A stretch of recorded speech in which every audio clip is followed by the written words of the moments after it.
بسم اللہ الرحمن الرحیم تبارک الذی نزل الفرقان علی عبدہ۔ سورت کا نام سورت فرقان ہے۔ اس سورت کے اندر زیادہ تر کا تعلق مشکل الفاظ کے معنی کے ساتھ ہے اور چند ایک کے مرادی معنی زیادہ بحث نہیں ہے۔ ایک آدھا شان نزول ہے، اسی میں قوم آخرون کی مراد ہے، یاز و ظالموں کا شان نزول ہے، اصحاب الرأس کا مصداق، اسی طرح مارج البحرین سے کیا مراد ہے۔ بسم اللہ الرحمن الرحیم تبارک الذی نزل الفرقان علی عبدہ۔ بڑی خیر والی ہے، عظمت والی ہے وہ ذات جس نے نازل کیا قرآن کو، فرقان کو اپنے بندے وَعَانَهُ عَلَيْهِ قَوْمٌ آخَرُونَ، اور مدد کی ہے اس پر اس کی دوسری قوم نے، دوسرے لوگوں نے۔ اس سے مراد کہتے ہیں یہودی یا عیسائی ہیں، اہل کتاب مراد ہیں جو مسلمان ہو گئے تھے، ان کی طرف نسبت کرتے ہوئے کہتے تھے، یا نبی علیہ السلام کی محفل میں ویسے ہی آ جایا کر، یا اس سے مراد وہی شخص ہے جو سورۃ نحل کے اندر گزر چکا ہے، جس کا نام جبر تھا، نبی علیہ السلام اس کے پاس جایا کرتے تھے، ان کی طرف اشارہ ہے، ممکن ہے ساروں کی طرف اشارہ ہو۔ اذا رأتهم من مکان بعید، جب دیکھے گی وہ آگ ان کو دور کی جگہ سے، یا تو یہ حقیقی معنی ہے کہ آگ ہی ان کو دیکھے، یا یہ ہے کہ آگ سے مراد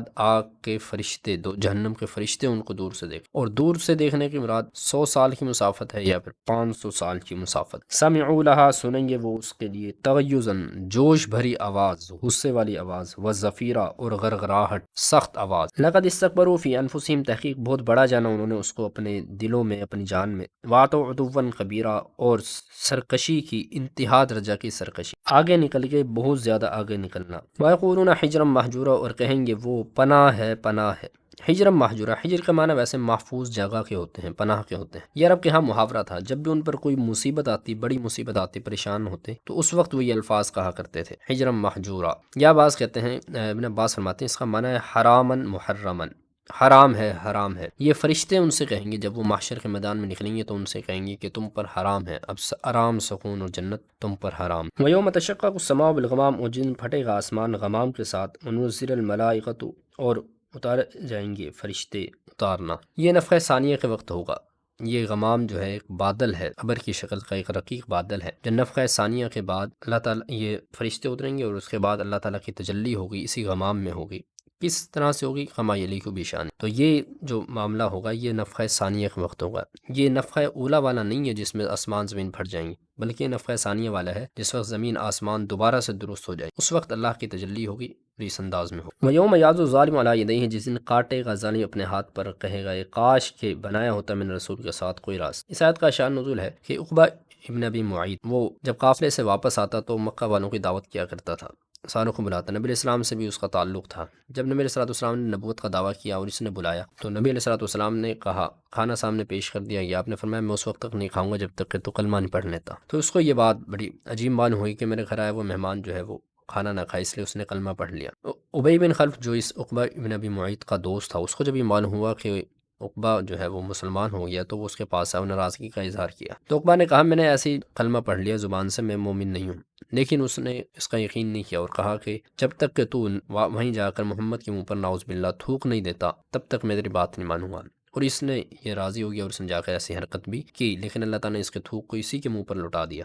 اس کے بارے میں یہ آیت نازل ہوئی کہ وَيَوْمَ يَعْضُ الظَّالِمُ عَلَىٰ يَدَيْهِ، کہ وہ اس دن کہے گا کاش میں نے اور رشتہ، وہ تعلق پیغمبر کے ساتھ بنا لیا ہوتا، قائم رکھا ہوتا۔ اب پھر یہاں پر ہاتھوں کو کاٹنا، بعض مفسرین کہتے ہیں کنائی الفاظ ہیں، یعنی حسرت اور غصے کے اظہار کو بیان کیا گیا، اور بعض کہتے ہیں نہیں، حقیقتاً ایسا ہوگا، حسرت کے اندر اپنا ہاتھ کھا جائیں گے کاٹ کاٹ کر، اللہ پھر ان کو سلامت کر دے، اور یہ اسی طرح کرتے رہے۔ وَقَانَ الشَّيْطَانُ لِلْإِنسَانِ خَذُولًا، اور شیطان انسان کو بے یار و مددگار چھوڑنے والا ہے، خذولہ بے یار و مددگار چھوڑنے والا ہے۔ وَعَادًا وَثَمُودَ وَأَصْحَابَ الرَّسِّ، عاد، سمود اور اصحاب الرس، کنویں والے۔ اس سے مراد کون لوگ ہیں؟ کہتے ہیں اس میں کئی قول ہیں، بعض نے اصحاب الاخدود کو یہی شمار کیا ہے، لیکن کہتے ہیں بہتر یہی ہے کہ اس سے مراد وہی ہیں کنویں والے، وہ جن کا تذکرہ پہلے آ چکا ہے، وہ بئر معطلۃ مقصر مشید، یعنی قوم سمود کے حضرت صالح علیہ السلام کی قوم کے اہل ایمان جو تھے، جو بچ گئے تھے، وہ اس جگہ پر آ کر آباد ہو گئے تھے حاضرہ موت میں۔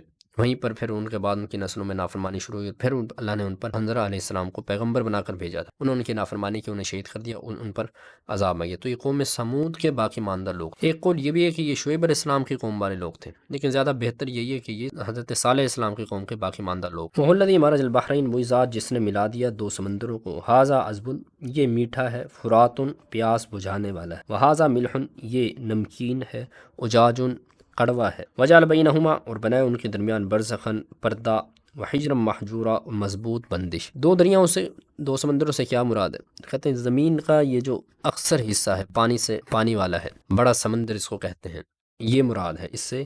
ایک تو یہ مراد ہے یہ سارا کا سارا نمکین ہے، دنیا کا اکثر حصہ جو پانی سے بھرا ہوا ہے، اور جو میٹھا اس سے مراد یہ دریا ہیں، ندی ہیں، نالے ہیں، چشمے ہیں جو کچھ حصے پر ہوتے ہیں وہ میٹھے ہیں، باقی جو عام طور پر سمندر ہے، دنیا کے اندر پانی پھیلا ہوا ہے، وہ سارا کا سارا شورش اور نمکین ہے۔ وعباد الرحمن، اور رحمان کے بندے وہ ہیں الذین یمشون جو چلتے ہیں زمین پر ہونا، عاجزی کے ساتھ، تواضع کے ساتھ، ان عذابہ کان غرام، بے شک کہ اس کا عذاب بہت سخت ہے، چمٹنے والا ہے یا ہلاکت والا ہے۔ والذین اذا انفقوا، وہ لوگ جب خرچ کرتے ہیں، لم یسرفون، تو اسراف نہیں کرتے، حد سے تجاوز نہیں کرتے، ولم یقتروا، اور کنجوسی نہیں کرتے۔ اسراف کہتے ہیں مال کو گناہ کے راستے میں خرچ کرنا، چاہے کم ہو چاہے زیادہ ہو، اور یقتروا، اقتار کہتے ہیں جہاں پر خرچ کرنے کا موقع ہو، حق ہو جہاں پر خرچ کرنا، وہاں پر خرچ نہ کرنا۔ وقان بین ذالک قوامہ، اور ان کا خرچ اس کے درمیان اعتدال سے ہوتا ہے، قوامہ اعتدال پر ہوتا ہے۔ ومن یفعل ذلک، جو کرے گا یہ، یلقا اسامہ، پائے گا وہ گناہ کو، اسام گناہ کو، مراد یہاں پر گناہ کی سزا ہے،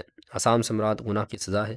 بعض نے کہا اسام ایک جہنم کے اندر ایک وادی کا نام ہے، اور تیسرا قول یہ ملتا ہے کہ جہنم کے اندر دو کنویں ہیں جن کے اندر دوزخیوں کا لہو پیپ وغیرہ بہہ کر جاتا ہو، وہ مراد ہے۔ فاولئک یبدل اللہ سیئات حسنات، پس یہی لوگ ہیں کہ بدل دے گا اللہ ان کی برائیوں کو نیکیوں سے۔ نیکیوں سے بدلنے کے دو معنی ہیں، ایک معنی تو یہ ہے کہ پہلے جو قوت جو طاقت ان کی خرچ ہوتی ہے برائیوں پر، اب اللہ تعالیٰ اس کا رخ پھیر دیں گے، ان کو اچھائی کی طرف کر دیں گے، اب جو ہے ان کو نیکیوں کی توفیق ہوگی۔ اب پہلے گناہ کرتے تھے، جو اسباب ان کے خرچ ہوتے تھے گناہ میں، اب وہ خرچ ہوں گے نیکیوں میں۔ اور دوسرا معنی جو ہے وہ یہ ہے کہ ان کے جو گناہ تھے جو انہوں نے کفر کے اندر کیے، اللہ ان گناہوں کو نیکیوں سے بدل دے گا، وہ گناہ اب نیکی بن جائیں گے۔